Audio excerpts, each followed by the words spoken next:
if you had to give a piece of advice to a founder out there that wants to do, let's just do food and beverage overall as a whole, not necessarily just a beverage, but food and beverage, that sort of vertical, and they're just getting started. You know all the people at Startups.com. They're in the infancy, early stages. What's the one most important piece of advice that you would give to CPG, food and beverage founders? That's a great question. Oh man, one word of advice.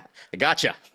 Yeah, I think it's just, especially with something that's so uncertain, you need to really trust in your product Mm, before you can have someone else trust in your product. Like, I can't expect to hire people and have them believe in the product if they don't see me grinding 10 times more than they are, or believing in this product more than they are. I think a lot of times, and I fall into this myself. I'm not, saying that this is not normal, but a lot of times we ask ourselves all these questions of like, am I doing this right step? Am I doing that right step?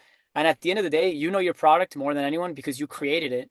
So how is it you're gonna have people believe in it is the real question. And yeah, you just have to believe in it as much as you can. Realize that there are knowing your strengths and your weaknesses is another very big push that I say. And I guess it's enjoying it, even though it's not at all easy.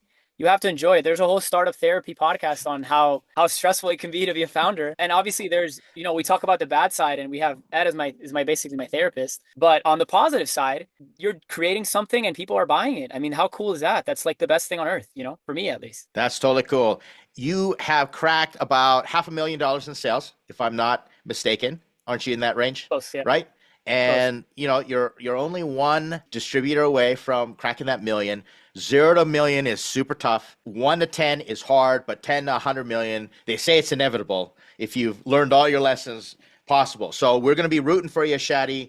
We're going to have you back on talking to our founders, things like that. You and I are talking about how do we collaborate more together? How do we get you more involved in different places? How do I get more involved? Looking forward to these are the types of relationships that I totally love. I love founders like Shadi, and I love the community because I get to meet founders like this and cool products. So looking forward to that. Shadi, I'm going to let you go and say thank you very much for spending this half hour with us.